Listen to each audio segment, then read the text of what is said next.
Good afternoon, everyone. I hope you all had a good lunch. Thank you so much for choosing to come for this session. We'll be talking about the next stage in India's digital journey here, and I'm so excited to moderate this panel. My name is Diksha Madhok. I'm the editor of Quartz platform in India, and I have with me Rishad Premji, Chairman Wipro, Nandan Nilekani, Chairman Infosys, and Deputy Prime Minister Singapore. So honored to be here with all of you. So before we begin, I want to make this panel as interactive as possible. So I'll come to you with questions as soon as I can. So please keep them ready. I also encourage the speakers here to ask each other questions. That'll just make the discussion way more lively. You can also tweet about this. We're using the hashtag IES19. Okay, so I'll begin with DPM. Singapore, okay, I want to talk about what is a smart nation. So Singapore has this really ambitious smart nation program. Can you define what a smart nation means and what you're doing in that initiative? Well, the Smart Nation initiative builds on something that we started many years ago called Intelligent Island. And the idea is that with digital technology, we can do things a lot more intelligently. And that was over 20 years ago. But since then, technology has really improved by leaps and bounds. And I believe that the digital technology will transform industry, will transform society in very significant ways.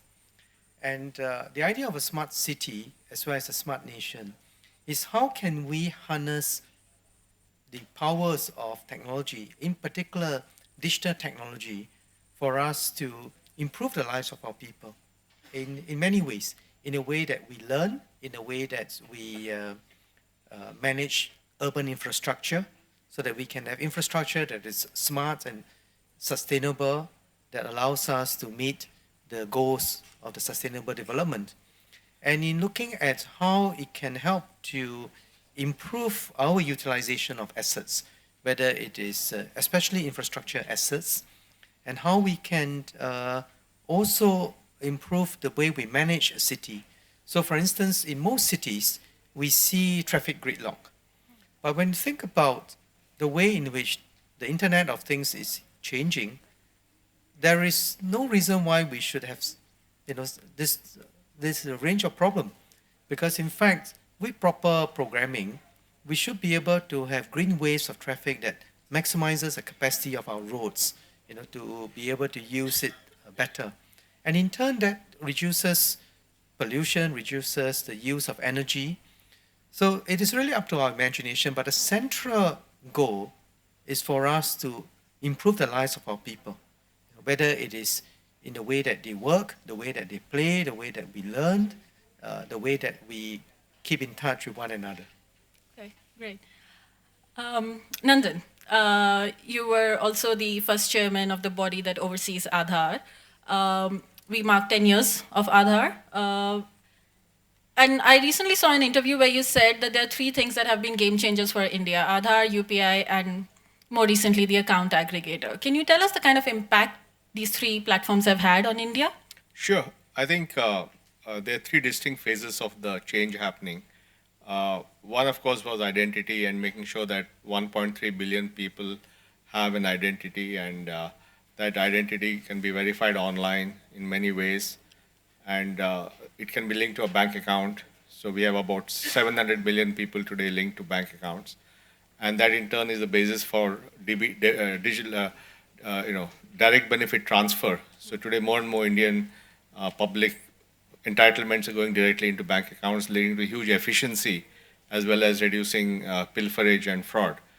So this is all what I would call as transactional efficiency-oriented things, and they made a huge impact. For example, if you look at the financial inclusion in India, in the last 5 years after the 2014, when the government launched the Jan Dhan program, they opened 330 million new bank accounts. And a lot of that was possible because using the electronic know your customer capability of Aadhaar, you could open a bank account in 2 minutes as opposed to several days. So it dramatically reduced the time and cost and improved the convenience of opening bank accounts.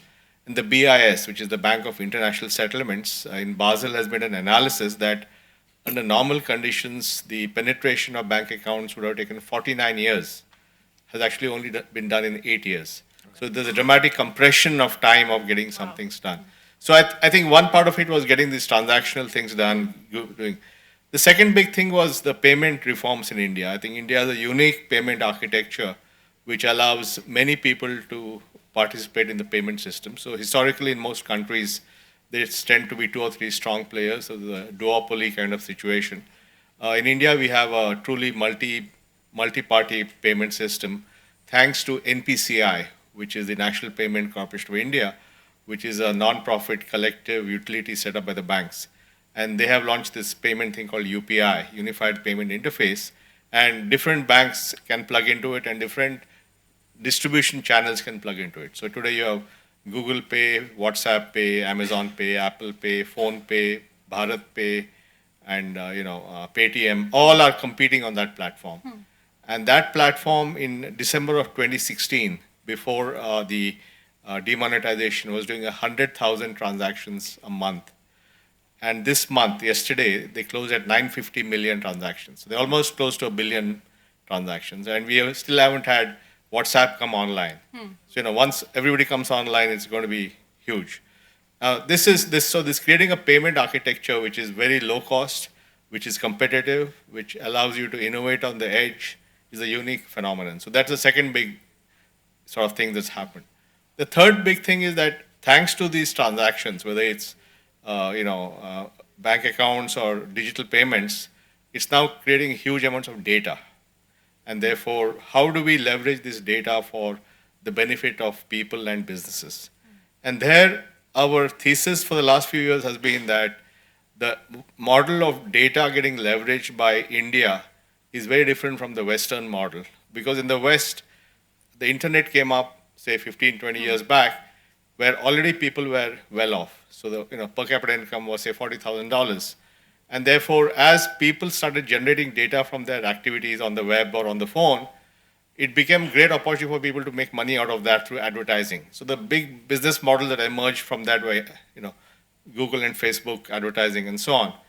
But in a country where the per capita income is less than $2,000, even if people are using all these devices, there's not much advertising you can offer to them. I mean, the total digital ad market of India is $2 billion.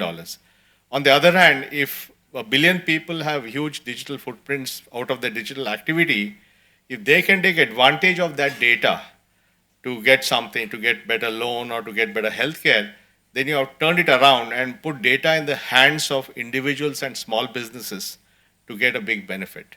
Okay. And for that, in the financial services, India has now published something called the Account Aggregator Architecture, which has been launched by the Reserve Bank, which are really body that will help individuals and businesses use their own data to get benefit. So for example, a small business can get its bank statement from the bank, its GST payment from GST, its income tax details, something else, give all that data electronically in real time, encrypted to a lender.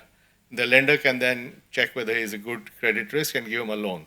Okay. So suddenly you have democratized access to credit. So I think these three big evolutions, the transactional efficiency of things like identity, the payment efficiency of things like UPI, and the ability to use data by individuals and business for themselves through account aggregator, I think are three big productivity leaps that have happened in the last decade. Interesting. So you said that India is going to be data rich before it can be economically rich. Individuals, I meant. Individual Indians will be data rich before. Think of it this way, that if there's somebody in Bihar using a smartphone and doing digital payments and running a small business using a package like Khata Book or Tally or something, his digital footprint is as much as a small business in Manhattan. But the income of the guy in Manhattan is much more. Okay. Whereas this guy, though he has data parity, he doesn't have economic parity. So if he has so much data, can that data be used by him to improve his life? That's the philosophy. And what kind of business models do you think this will, they will crop up because of this in India? I think the first thing will be what's called as flow-based lending. See, historically, lending in India has been to big guys, large amounts, for long times, for assets. And a lot of the challenges we have today is because of that, right? all these big guys get a lot of money, they didn't give it back, and NPAs and all that. What this does is allows the small guy to get working capital loan in a small sachet size for a short time at scale. So it's completely the other end of the lending spectrum. And that will also mean that millions of small businesses who don't have access to credit today will start getting access. Okay. It's a revolution that will happen on the ground, and credit will be the first example of this data being empowered for users. Okay. Any companies that you think are doing Oh, there are many interesting companies. things? I mean, there are already 7 or 8 people who have got in-principle approval by the RBI for account aggregators. There are 30 to 40 startups doing flow-based lending. The big banks are doing flow-based lending. So it's going to be a very competitive, innovative place. Okay, great. Rish, And I think that's yeah. also incredibly important for digital equity, right? Because you want to ensure that with this digital proliferation, it's not concentrated in the hands of a few, and so everybody can benefit from it. So this is immensely powerful and incredibly important. Of course. And coming to the IT industry, how do you think that industry can contribute in a substantial way to the next stage of digital revolution in India?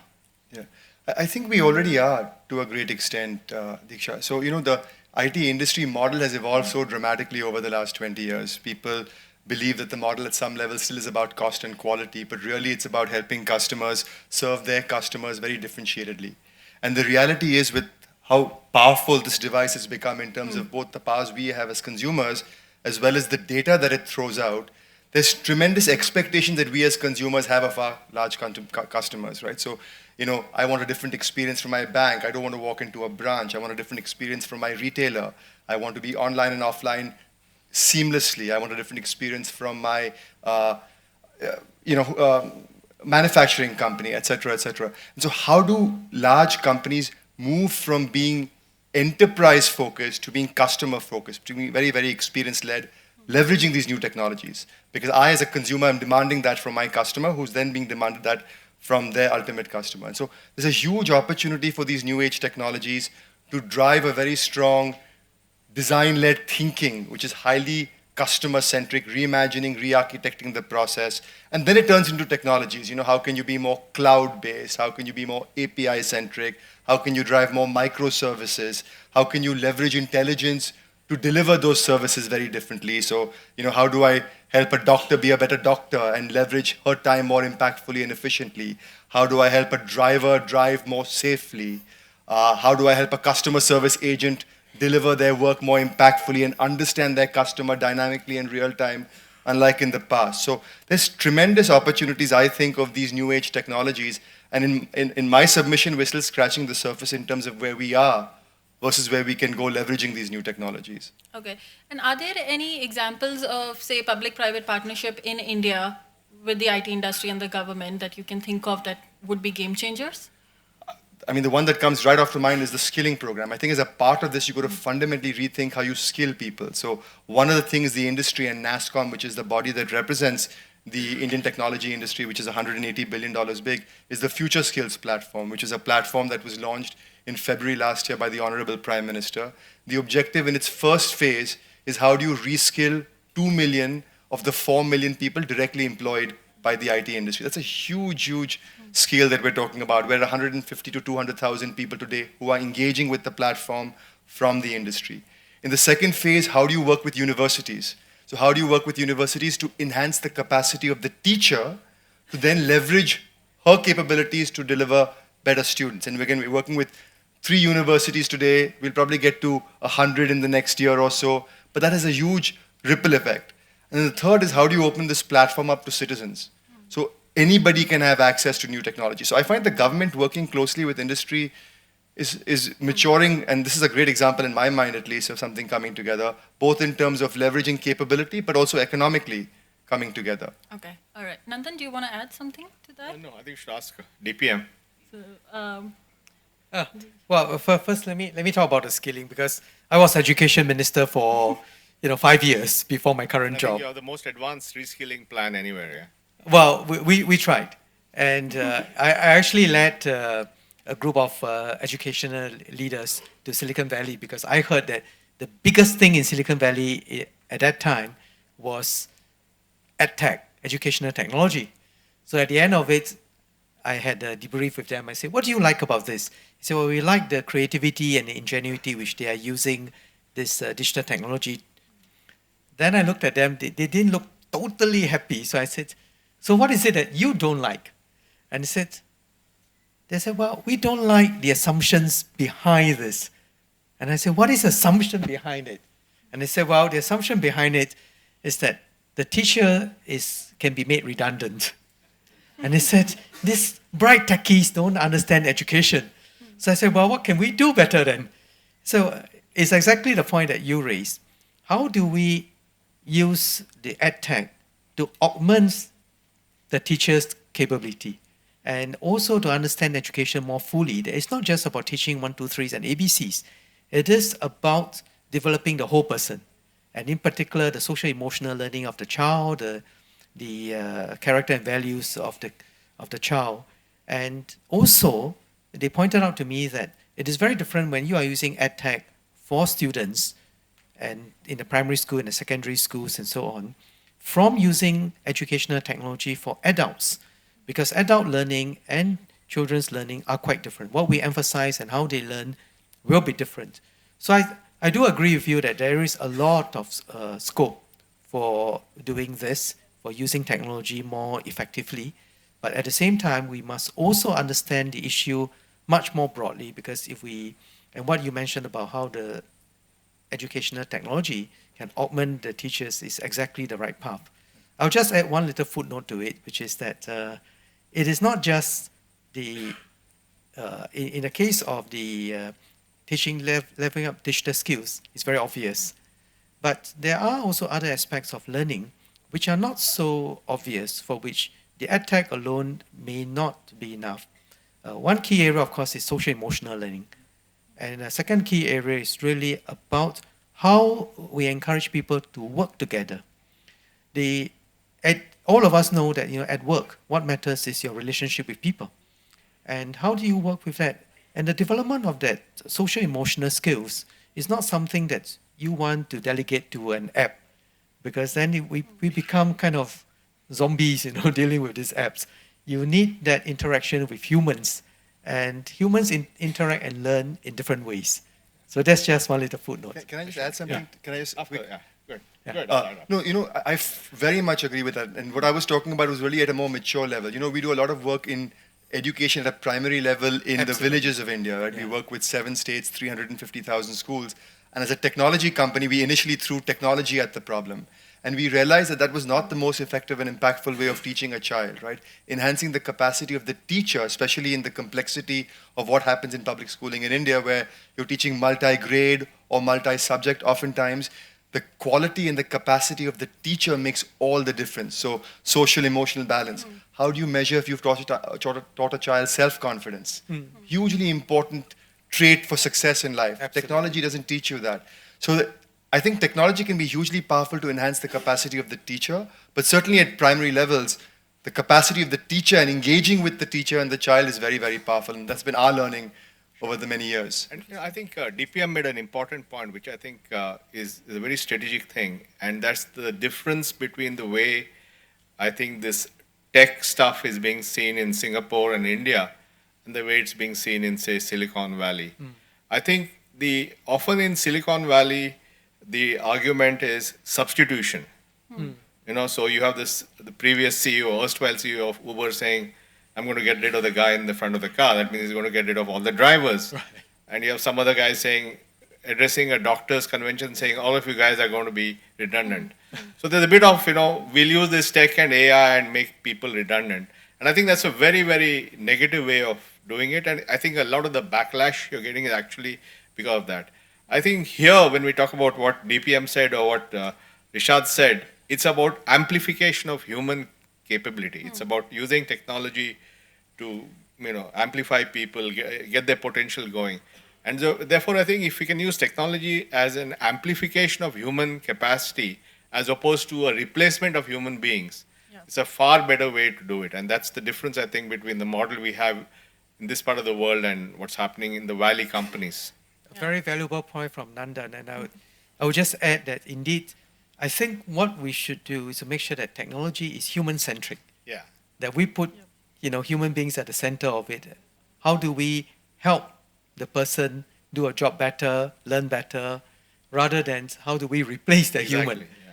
And in that regard, there's a lot of discussion about, for example, digital government. And I believe that what digital government allows us to do is be much more citizen-centric. What is it that our citizens need, and how do we as a government serve our citizens better? And in the area of businesses, what I see in many of the successful business model is that they are customer-centric, and they truly are. And the digital technology allows us to be customer-centric in ways which were not possible before. Okay. And this is interesting because I meet a lot of industry leaders and they say their biggest worry is when millennials start entering the boardroom because they've learned everything on this and not through face-to-face human interaction. But I want to go back to something that you said, Rishad. You said that technology will use it to make, say, drivers better drive more carefully, or teachers teach better. So there are a lot of studies in India that show that Indians are coming online at a massive scale, but they are mostly using social media. They're not using services that can improve other aspects of their lives. How do we fix that?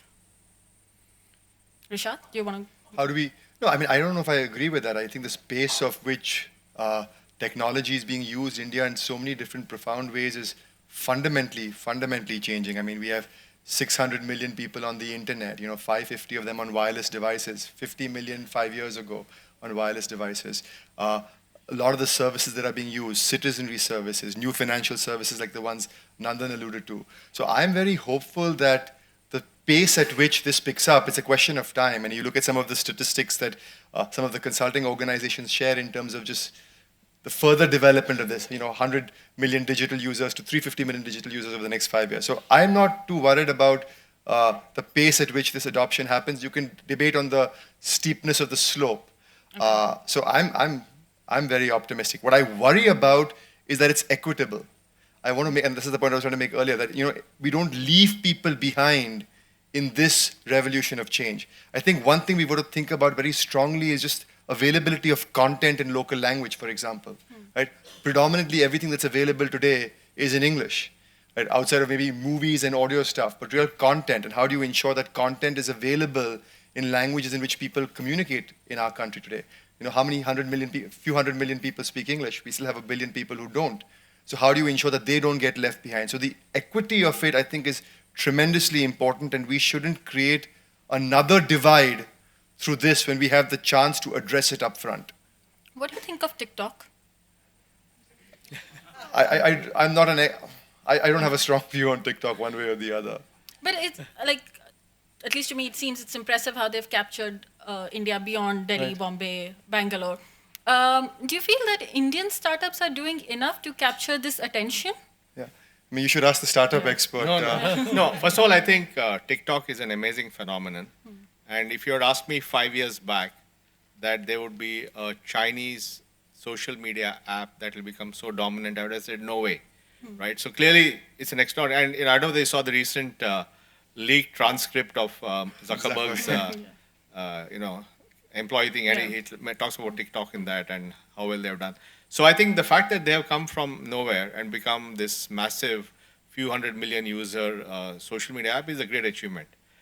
But I think and there are Indian companies, I mean, ShareChat is a very good example. It's 3 kids out of IITs who have set up a very, very successful. So there are Indian companies, but I think also the kind of capital, ByteDance, which owns TikTok, is worth $75 billion. So the kind of money they can put behind this is far more. So, but there are good Indian startups in social media.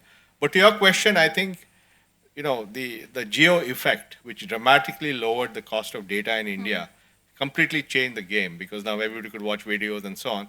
And those who saw that shift, and TikTok is one of them, were able to capitalize on that much better. Okay. But obviously, people doing TikTok and doing all this stuff is not, our thing should be, how do we leverage this reach and access and low cost to get them better education, get them better healthcare, get them better loans, get them better jobs.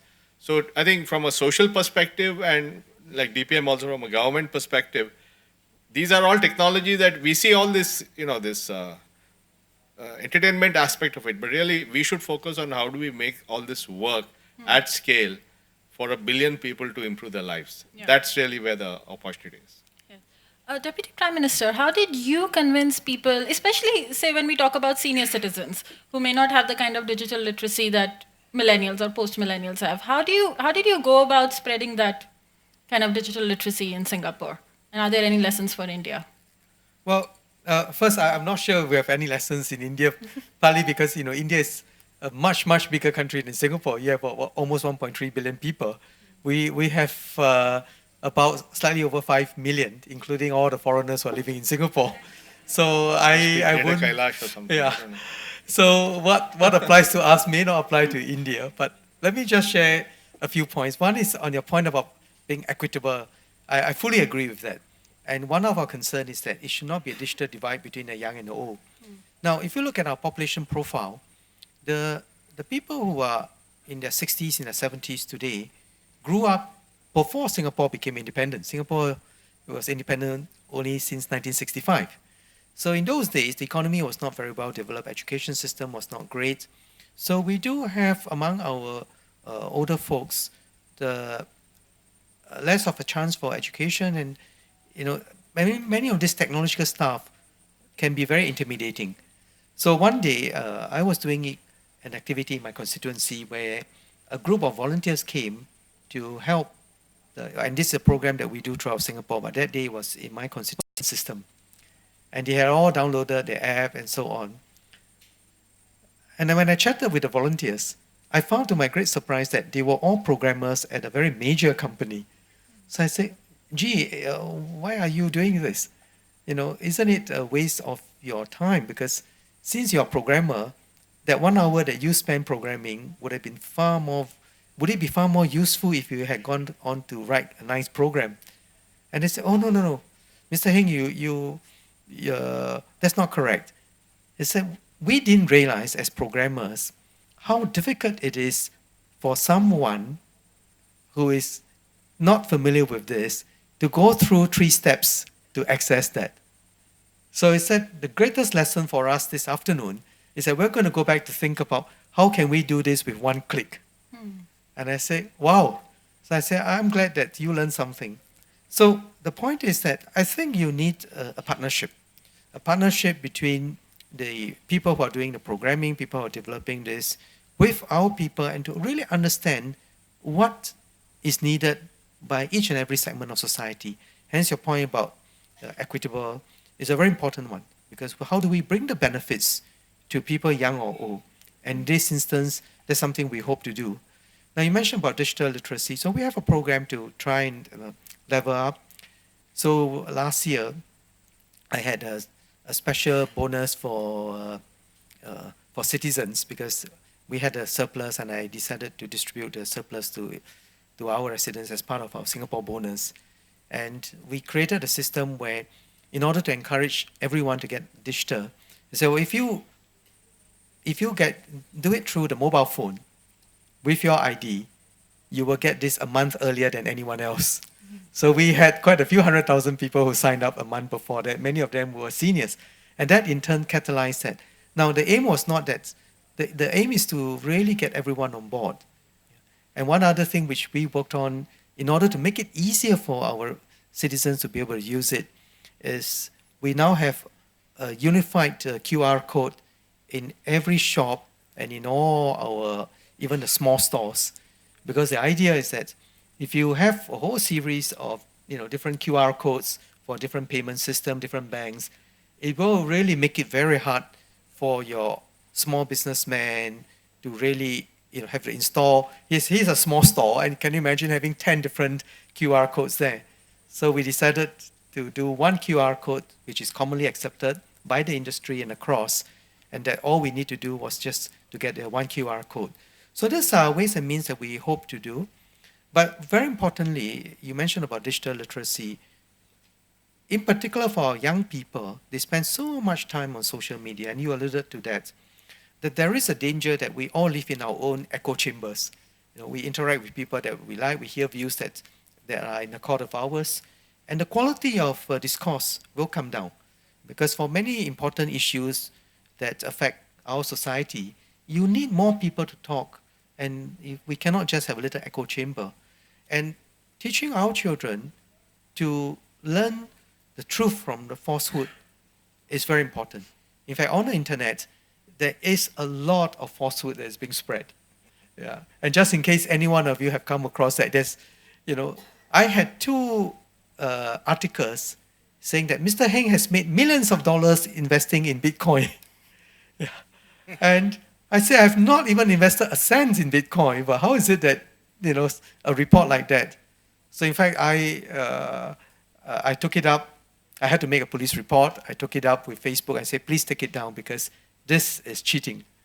And I had articles that are sent on WhatsApp to my residents, even to me. This must be targeted randomly to say, click on this. And the article is, the government has lost millions of dollars. So I thought, oh my, the government has lost millions of dollars in its investment. And guess what? When you click on it, it tells you of a great investment scheme. That, how is it that the government lost millions of dollars? It didn't say anything about that. It was just a misleading headline. But how can you then make millions of dollars by investing in this scam? I was really quite upset with that. And I told them to investigate. But unfortunately, this raised an important issue. The person who sent this did not send within Singapore. It was sent from a server that was located elsewhere. But with the internet, you can spread falsehood in any part of the world to any other part of the world as the internet, and people can fall victims of crime. So raising the digital literacy of our people is critical, and to tell falsehood from truth. And so Singapore has brought new fake news laws. Yes. And some tech giants and also activists have said that this, this will affect dissent, this will affect free speech. How do you respond to that? No, in fact, on the contrary. So I was in Silicon Valley in June, and I spoke to a number of people. And quite a number of them made this very important point, that we are entitled to our own opinions, but we are not entitled to our own facts. Right? I thought it was well said. Yeah. That we're entitled to our own opinions, but we're not entitled to our own facts. So in many cases, these are simple verifiable facts. And the law provides a whole range of safeguards as to what is a fact and what is not a fact. And if we want to improve the quality of our discussions, we must base it on facts. And then with those facts, we can debate whether, is this a better way of doing things? Is that a better way? Otherwise, there's no basis. And our discussion will just be all wasted, isn't it? I think this is a very important point. I think what people don't realize is that part of the reason for this proliferation of fake news, and I think most Indians get the news from WhatsApp or something like that, is because of a specific exemption that the internet platforms got by law. Because in the United States in 1996, they passed the Communication Decency Act, and Section 230 of that said that digital platforms, internet platforms, do not have any intermediate liability for the information that they process. And that was done in those days because they were still young platforms. And therefore, to encourage the growth of the internet, they said they'll be waived of all liability, which is not true of other forms of media. Like if you're a television station or a newspaper publisher, if you publish something, then you are under the law liable for it. But the internet platforms were given complete waiver from that liability, which is why we have this situation. And in fact, there is now a school of thought on both sides of the aisle in the US that maybe that waiver, we have to relook at that waiver. So I think in some sense, there's a consequence of giving that free ride of saying you can publish anything and you're not liable. Interesting. Yes, and on Nandan's point, I will just add that in Europe, they have taken a different approach. And they also have laws against false information. I believe France, Germany have that. Yeah.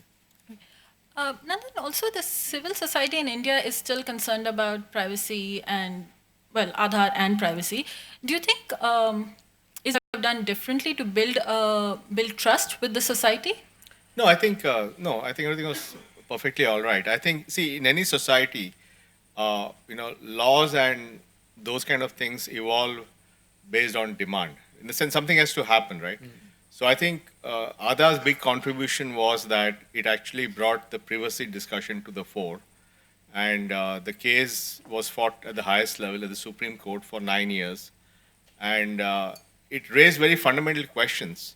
And in fact, at one point, the lawyer of the government said in the court is, do Indians actually have a right to privacy as a fundamental right? Because the Constitution does not mention a fundamental right to privacy. So then they went back to the drawing board and set up a 9-judge bench to establish whether Indians even have a right to a fundamental right to privacy. And that judgment was very good judgment that said, yes, Indians do have a right to privacy. However, if the state needs to do something like increase revenues or handle terrorism or national law and order or give benefits, then they can circumscribe those rights. So they came out with a brilliant thing. And then the Aadhaar case was tested against that. And in fact, the Aadhaar case, the second longest running case in the history of the Indian Supreme Court. It ran for days. And finally, they said that Aadhaar meets the test. So I think that very categorically showed that, at least in case Aadhaar is concerned, it's it. But the net byproduct of this was now India has a clear definition of what is the fundamental right to privacy.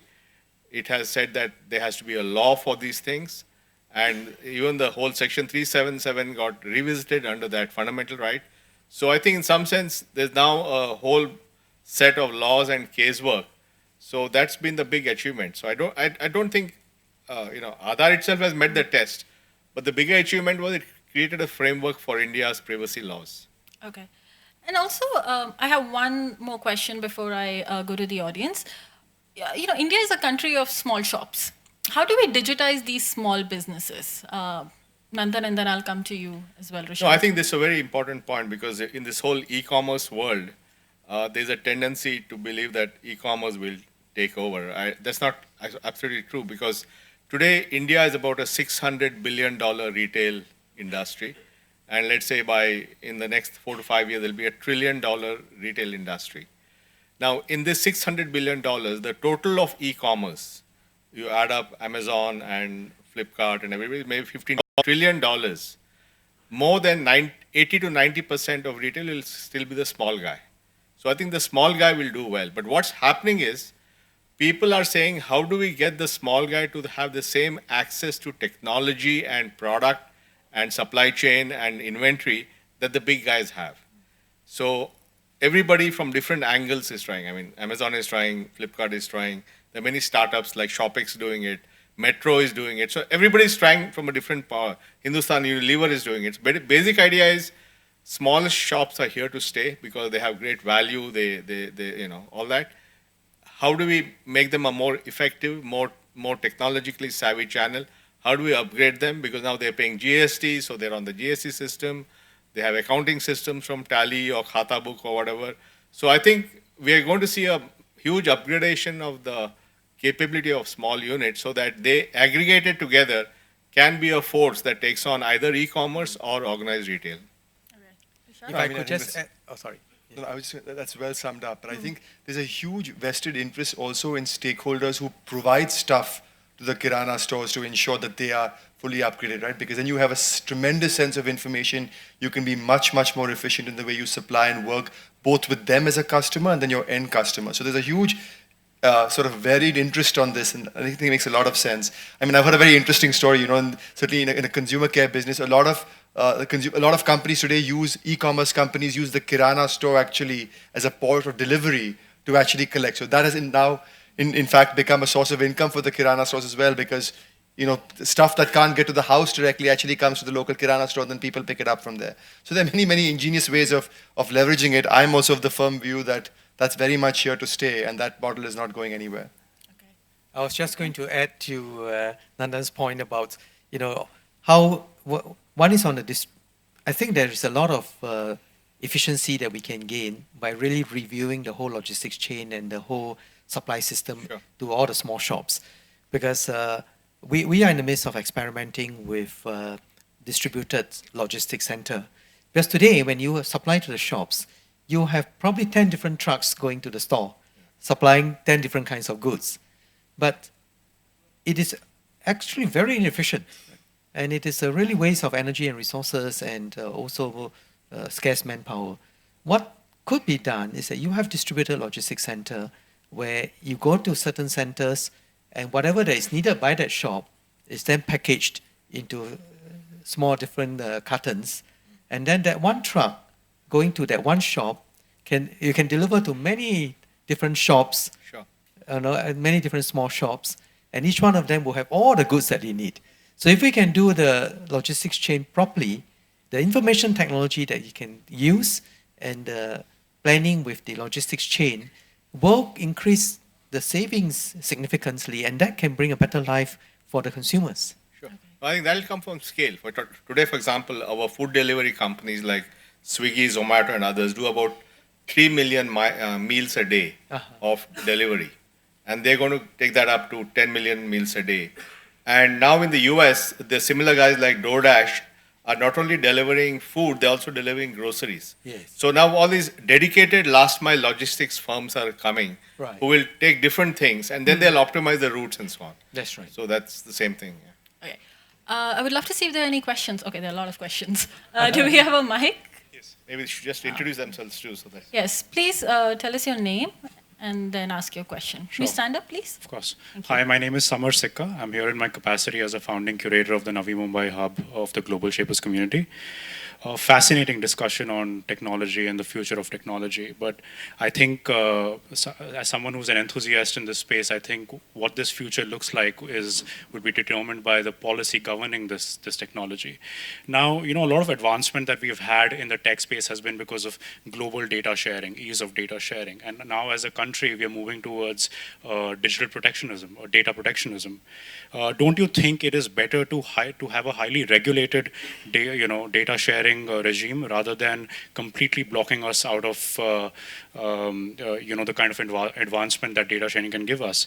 And Mr. Nilekani, I'd like to have your view on the policy front, and Mr. Premji, I'd like to have as somebody who overlooks a global IT services business. And then Deputy Prime Minister, I would love to have your view of how do you see this affecting trade between India and Singapore if we do move towards a completely data protection regime? Well, I don't know whether anybody is really saying completely data protection. And I think the real issue is not data protection. The real issue is how do we empower people with their data? And I think, what we have seen over the last 20 years is that massive accumulation of data which benefits companies or governments, but not the individuals. And the real thing is how do we make it work for individuals? And I think that's why the Indian architecture of account aggregators and so on is fundamentally designed to invert data and put it in the hands of users. I think to me, that's more important than where it is stored. I think the fact that you have flipped it around to make it useful to people, that's the big thing. I mean, I have nothing unique to add. One is I fully agree that let's not confuse protection with localization. They're two different things. The second is if we start with the right premise, and the premise you start with is that the person who owns the data is the individual, and then you can work back in terms of regulation and policy from there. I don't believe the intent of the government is to sort of completely shut off data at all. The objective is how do we make sure that it's safe and protected, and trying to find the right contours and boundaries in trying to determine that, and working very, very closely with all stakeholders to find the right sort of outcome of that. So I would not carry that impression that the intent is to sort of completely shut off data, because everybody recognizes there's huge potential and value to that. Yes. Yeah. Well, what intents may not be to protect, but I think there is a cost to data localization, because if we are able to put the data together better, I think you have a far richer set of information that you can then analyze. So when we are able to do that, I think it can bring benefit. The key question is what you have raised, which is how do we make sure that at the end of the day, the consumers benefit from it and not just the company? And this thing about flipping the switch so that the consumers can decide. So if you say a consumer in Singapore decides that it doesn't matter if the data resides in India, or the consumer in India doesn't decide that it doesn't matter whether it resides in Singapore or anywhere in the world, we should allow for that, right? And the question is, how do we evolve our system in a way that promotes the maximum benefit? And I think Nandan made a very important point earlier on about this data protection and privacy.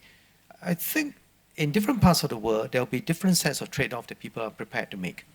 In some places, they are quite happy that that data being given up allows for a very different set of trade-off. But there is a risk that in many places, governments decide that I will decide for everyone, and this is the set of policy. And I think that is a negative. Okay, all right. Thank you. Can we Oh, get? you have plenty of hands Okay. there. Yeah. You should not miss people behind you. Right? Yeah. Oh, yeah. That's the problem with the system. I'll come to you. Hi, Neil Ratan from PricewaterhouseCoopers. Nandan, you created this platform for ID as a public good. And we had quite a discussion around digital learning or education as kind of one of the big problems. So has the time come to create a similar public good platform for digital learning to really unleash what India stands for? Yeah, I think it's already happening in many ways. I mean, the Diksha platform, which the government has launched, is rolled out now in 29 states. And there are more than 450 million textbooks that are QR code enabled. And that acts as a bridge between the textbook and the digital world. There's a massive program now on teacher development, and the Premji Foundation has been one of the pioneers at that. So I think, and then on the higher education side, the government is very keen now on how to enable continuous learning for its own bureaucrats, because I think the government and the Prime Minister feel that in today's world, you have to be current all the time, you need to learn all the time. And so there's a big plan to figure out how to make that happen. So I think you're going to see in the next 5 years, both at the primary level as well as at the higher education level, a huge, again, but going back to what DPM said, not to substitute for teachers, but to amplify the teacher's ability to teach, and therefore give, I think that's the whole thinking. Okay. I'm Pranjal Sharma. I write on Fourth Industrial Revolution for Nandan and Rishad both. When we look at education, and that's a fundamental of digital divide, there's one school of thought which says, okay, you want to study technology, engineering, go to a corner. And the other set of people say that everybody should be a coder. Now, obviously, the truth lies somewhere in between. Today, you can't be a lawyer if you don't understand data science. You can't be a good accountant if you don't understand artificial intelligence. Can we create a system in our education system where technology is not on the sidelines, but simple things are mainstream from class 0 onwards? And I think DPM could come in as well, because I think in Singapore and some of the countries, they're bringing in some of these concepts to ensure that the divide is ended from the beginning of education itself. I think we'll take a few questions together. Yeah, so I think, I don't know if you can hear me. I think we spoke a lot about... Just introduce yourself. Introduce It's working. yourself. Yeah, Vaishali, and I'm a business leader at Amazon Web Services, AWS. My question, I think we spend a lot of time talking about the digital divide between millennials and the senior citizens, about tier 1 and bringing tier 2 cities. But I think one of the points which I'd like to ask the panel is, internet enables education, and education gets you information, you become economically rich. But this has favored only the men. 90% of the internet users in the country, and particularly when you look at the apps, you look at social media, are men. There seems to be a physical divide between actually getting access to a device which has internet. The moment the device has internet, it's taken away from the woman for various reasons. So love to hear, if there are problems like this which have been solved in other countries, but we're leaving, 50% of the population behind and preventing, or rather not accelerating their economic progress by not giving them, in some form or manner, access to the internet. Can the government do something by creating physical centers in cities where literally men are perhaps not allowed to go in? A woman can go in there and access internet because that device will not be taken away. And I've actually soundboarded this idea with a couple of people, but unless there's intervention at a government level, the progress will not happen. So that was my question and thoughts on that. No, I think there's no question there's gender disparity in tech usage, and there are a whole set of sociological reasons for that. But I think I would go towards access as opposed to ownership. It's not about everybody having a device, because that may take years, but everybody having easy access to a device when required in a classroom or in a PCO kind of environment. And but I agree with that. I think we need to do more. I'm not sure about banning men from entering and all that, but we certainly have to do more to make it accessible to women. Okay. Do you want to take Pranjal's question? I have a question. Oh. I have a question. Go ahead. But Question. Nandan wanted to say something on that. Go ahead. Moix, Huh? on his point on No, coding. I think, look, whether we teach coding or not, I don't know. I mean, like, there's this school of thought that in the future, everybody have to be bilingual. They have to be, they have to know the language of the subject matter, which may be neurology or whatever, and they have to know technology. So bilinguality is the future. So, but I think right now our focus should be to get the basic educational infrastructure to get going. After that, whether we spend so much time teaching tech or not, to me is the second order decision. I also tend to agree with that. I mean, I think at a country level, our issues are so much more grave and so much more basic that if you really experience it, this is a much more mature challenge and question you're debating. Also, the reality is everybody doesn't have to be a technology expert, but how can you leverage technology to build use cases, and you don't have to be a technologist necessarily for that. So I'm not necessarily a big fan of that approach. But I think the question is how do you make tech mainstream, right? Not about teaching everyone coding. So I would say that in that sense, there are lots that we can do. First, I think what is key is that there must be a basic literacy and numeracy. And in particular, in Singapore, what we do a lot of in our classes, in particularly for mathematics, is to teach logical reasoning. Because math is really a very good course for teaching a logic. And as part of the logical reasoning, if they take an interest, they want to go into coding, they want to go programming, they can do so. And many students do join robotics club and so on. I've seen some companies that use this very nice robotics, and they get the kids to learn how to program this. So there are many different ways to do that. And the other thing which we do is that while we focus a lot on the ICT technology, what is also even more important is to get our kids to learn how to apply what they learn. Everyone learns in school about Newton's law. We learn about friction. But how do you apply the concept of Newton's law, apply the concept of friction? So I started a program in Singapore called Applied Learning Program, where we get students to apply what they learn on a voluntary basis. So schools are given $50,000 each, and they can hire educators to do that. And I was astounded when I visited to see what they have done. And I'm very happy that the education minister who succeeded me, I didn't want to do it for primary school because I thought it would be a burden. But what they did was they ended up, the primary school said, Minister, this is unfair. How come it's only given to secondary school? We should start. And I'm glad that my successor is going to make it throughout all schools by 2022. So I think those are the good things that we need to do. Focus on the fundamentals, as you said, which are very important for learning. Okay, we have time for one more question. I have a question here. Sorry, there's a question earlier on about women, right? Yeah, and your question. Okay. Hi, my name is Bidisha and I work for Schneider Electric. I have a question with regards to upskilling of corporate India. While we are talking about upskilling, the youth and all of that, which is going at a fantastic pace, I feel a lot of people, a lot of decision makers in corporate India are not embracing digital fast enough, and as a result, a lot of decision making which can be done using digital technologies or prescribing digital ways for the youth and for teachers and students. You want for CEOs on?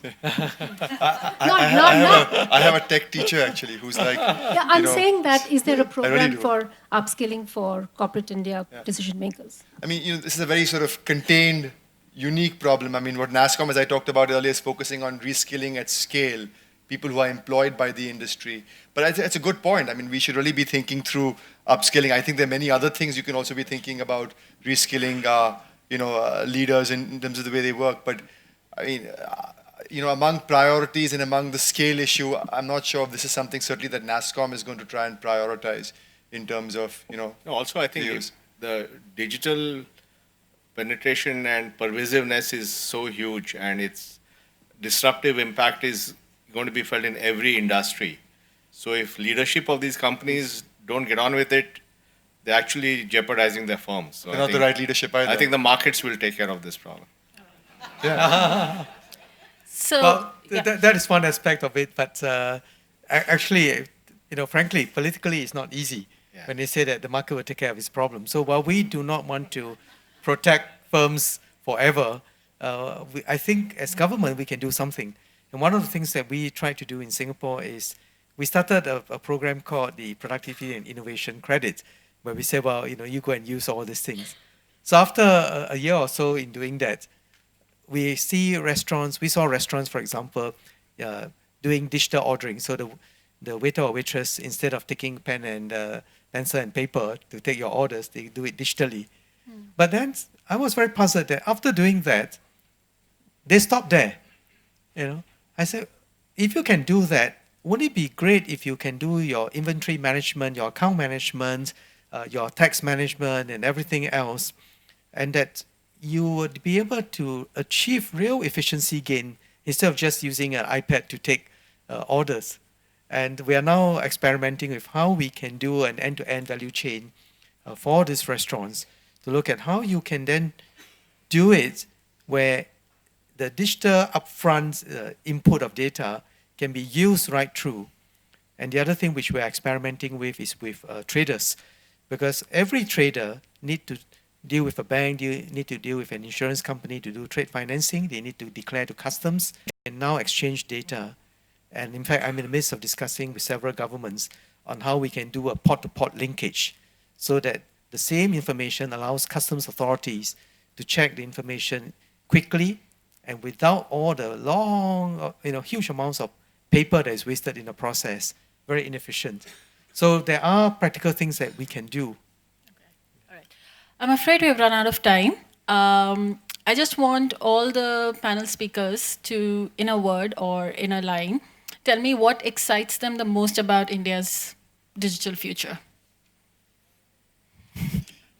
No, I think the democratization that is possible. If we can get 1 billion people to use all this, that's going to create an explosion of benefits and productivity and advancement. Okay. I think it can be a huge leveler, equal between the haves and the have-nots. Okay. Well, I'll say what India can do, not just in India, but outside of India in the world. And I'll be very happy to see some collaboration between India and all other parts of the world, starting with Singapore, Southeast Asia. Prime Minister Modi and my Prime Minister, they launched this RuPay. So now Indian tourists coming to Singapore can buy and sell, and transact with RuPay. So I think that is progress, and I hope that we can do more, and that when I come, I can also use some version of the payment system easily. Sure. That sounds fabulous. Thank you so much, gentlemen, for this great discussion. Thank you.